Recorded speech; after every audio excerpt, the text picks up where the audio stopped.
Assalamualaikum dan berjumpa lagi kita di dalam pelajaran sains tahun 6 hari ini. Jadi kita akan menyambung pelajaran berkenaan dengan kerosakan makanan. Namun, kita akan pergi kepada satu bahagian berkenaan dengan pengawitan makanan. Jadi, di dalam tajuk ini kita akan mengenali dan mengetahui beberapa proses pengawitan makanan yang sesuai digunakan.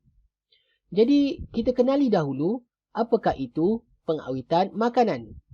Yang pertamanya, pengawitan makanan ini bertujuan untuk melambatkan kerosakan makanan. Contohnya, jika ikan terdedah pada udara terbuka, biasanya ikan akan rosak dan membusuk sekitar dalam 1 hingga 2 jam. Tetapi, jika ikan tersebut menjalani pengawitan makanan, mungkin ikan itu dapat bertahan sehingga 1 minggu. Jadi, proses melambatkan kerosakan makanan ini dikenali sebagai pengawitan makanan. Jadi, dalam proses pengawitan makanan, tindakan mikroorganisma terhadap makanan tersebut boleh dilambatkan. Jadi, makanan itu akan boleh tahan lebih lama. Jadi, terdapat beberapa proses yang kita akan kenali pada hari ini. Kita mulakan dengan mengenali proses pempasturan. Proses pempasturan ini sesuai atau biasanya digunakan kepada bahan tenusu seperti susu segar ataupun yogurt. Jadi, bagaimana proses pempasturan ini dijalankan? Yang pertama, jika kita ada memiliki susu segar lembu, ia akan diproses melalui proses pemanasan. Tetapi, ia tidak boleh sehingga mendidih.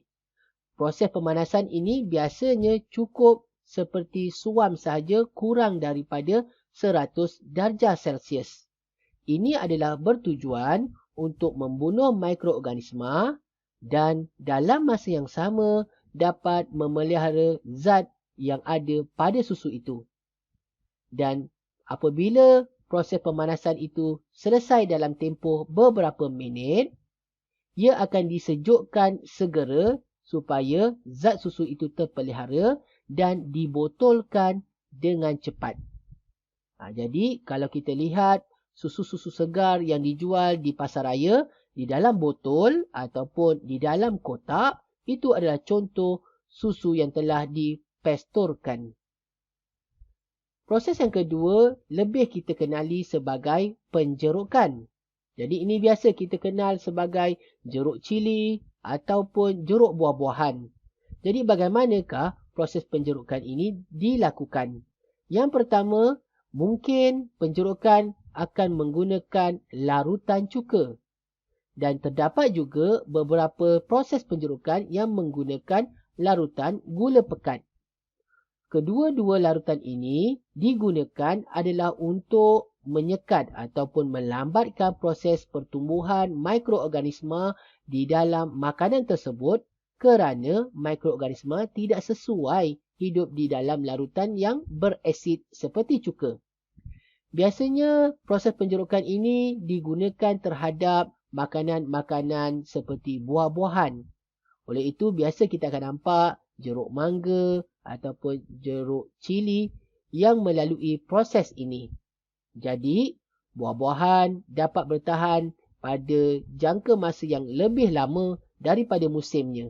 Contoh, jika terdapat banyak musim buah-buahan mangga pada Januari, jadi lebihan-lebihan buah mangga pada Januari itu boleh dijerukkan untuk dimakan pada mungkin sekitar Oktober ataupun November.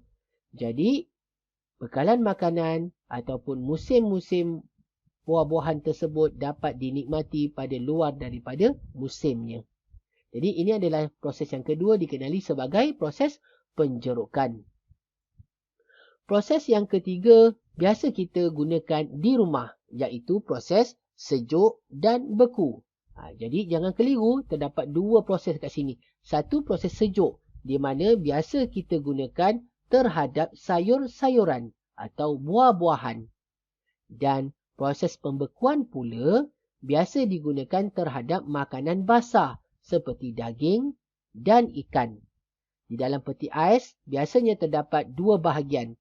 Bahagian bawah adalah bahagian sejuk dan bahagian atas adalah bahagian beku. Jadi, kenapa makanan ini sesuai disimpan di dalam sejuk beku? Ini kerana bagi merencatkan ataupun menghentikan pembiakan mikroorganisma dalam keadaan yang sejuk. Biasanya mikroorganisma tidak dapat bertumbuh dalam keadaan yang sejuk. Mikroorganisma perlukan suhu yang panas dan lembap untuk membiak. Jadi, seterusnya kita kenali pula pembukusan vacuum. Pembukusan vacuum ini adalah satu beg plastik untuk menyimpan makanan seperti gambar rajah yang saya tunjukkan di sini, tetapi dikeluarkan udara di dalam beg plastik tersebut dan ditutup dengan rapat. Tujuan ditutup dengan rapat supaya tiada udara baru yang akan masuk ke dalam beg ini. Oleh itu, beg ini adalah tidak mempunyai udara. Itulah yang dimaksudkan sebagai vacuum. Jadi, apabila tiada udara, maka mikroorganisma tidak boleh bernafas. Biasanya makanan-makanan yang dipak menggunakan pembukusan vacuum ini adalah seperti bijiran kekacang ataupun makanan basah. Seterusnya adalah pembotolan dan pengetinan. Biasanya untuk sediakan makanan seperti ikan sardin yang biasa kita beli di pasar raya, sos dan ikan sardin itu dimasak terlebih dahulu dalam keadaan yang panas dan dimasukkan di dalam tin serta terus ditutup dengan rapat supaya tiada udara baru yang akan masuk selepas daripada proses penutupan itu. Jadi, tin tersebut telah ditutup rapat dan tiada udara baru yang membawa kepada mikroorganisma asing yang akan merosakkan makanan dalam tin ataupun di dalam botol. Biasanya seperti makanan-makanan segera yang akan dipak di dalam tin dan botol ini.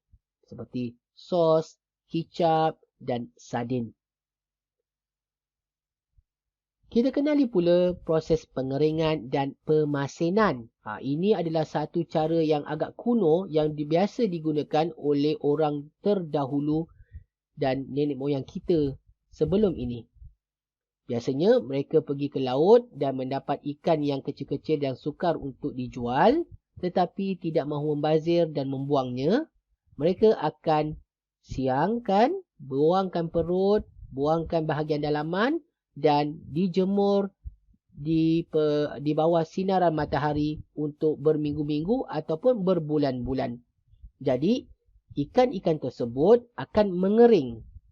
Hasil daripada pengeringan itu, tiada lembapan di dalam makanan dan mikroorganisma tidak sesuai untuk tumbuh di makanan-makanan yang kering seperti ini kerana tiada air ataupun tiada lembapan.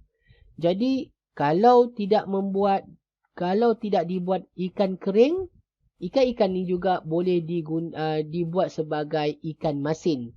Jadi, proses hampir sama, ikan tersebut dibersihkan, organ dalaman perut ataupun insang dibuang, disapukan dengan garam dan dijemur.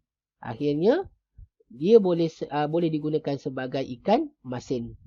Contoh lain yang kita ada gunakan di rumah adalah seperti telur masin, iaitu telur itik yang direndam ataupun dibalut dengan garam untuk tempoh beberapa minggu ataupun beberapa bulan.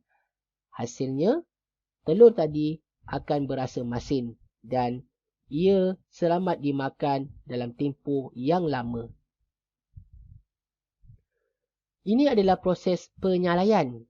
Jadi dalam proses penyalaian ini pula, jangan kita keliru seperti proses pembakaran, seperti ikan bakar. Ikan bakar bukan proses penyalaian. Proses penyalaian ini adalah proses penggunaan haba daripada asap yang panas. Kalau gambar rajah yang kita lihat sekarang ni, di bahagian bawah oven ini tiada api. Di bahagian bawah hanyalah proses pemanasan yang menggunakan asap panas dan ditutup oven ini untuk satu tempoh yang lama. Mungkin berminggu-minggu untuk memastikan daging ini menjadi daging salai. Kalau tak menjadi daging salai, biasanya kita juga akan temui pisang salai dalam proses ini. Dan proses penyalaian ini adalah salah satu proses yang biasa digunakan oleh nenek moyang kita kerana mereka dulu tidak mempunyai peti ais. Jadi nak simpan satu makanan yang lama, mereka akan salai semua daging-daging dan disimpan. Ini pula adalah proses pelilinan. Gambar ini menunjukkan perbezaan antara buah yang dililin dengan buah yang tidak dililin dengan buah yang dililin. Kalau kita nampak daripada gambar ini, kita lihat buah yang dililin nampak lebih segar dan lebih cantik. Dan buah yang tidak dililin nampak lebih lebam dan akan cepat membusuk. Kerana buah yang tidak dililin ini akan mudah dijangkiti mikroorganisma seperti kulat dan membiak di atas permukaan kulitnya, menjadikan ia lebam dan cepat lembik. Jadi untuk satu buah yang bertahan lama, lapisan lilin akan dikenakan di atas permukaan kulit buah ini. Tapi berjaga-jaga, apabila kita nak makan buah ini nanti, sebaiknya saya nasihatkan anda buangkan lapisan kulit ini supaya tidak terracun dengan lilin tersebut. Jadi buah yang dililin akan kelihatan lebih segar dan bertahan lebih lama. Seterusnya, ini adalah paling basic ataupun paling asas yang mak-mak kita biasa gunakan di rumah untuk tahankan lebih lama ayam ataupun daging, iaitu proses pendidihan. Proses pendidihan ini ialah merendam makanan basah di dalam air panas. Tujuan dia untuk membunuh mikroorganisma dan makanan tersebut lambat daripada menjadi busuk. Jadi ini adalah proses yang biasa kita nampak ibu kita lakukan di dapur untuk memanjangkan hayat makanan seperti ayam dan daging. Jadi kesimpulannya daripada pelajaran kita hari ini ya murid-murid. Yang pertama, pengawetan ini adalah bertujuan untuk melambatkan kerosakan makanan. Lebih lama makanan tadi dapat bertahan, maka lebih baik proses pengawetan tersebut. Yang keduanya, proses pengawetan ini adalah untuk menghalang daripada mikroorganisma membiak.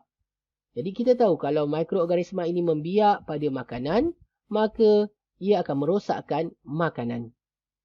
Terdapat banyak jenis proses pengawetan makanan, tetapi ia bergantung kepada kesesuaian jenis makanan itu.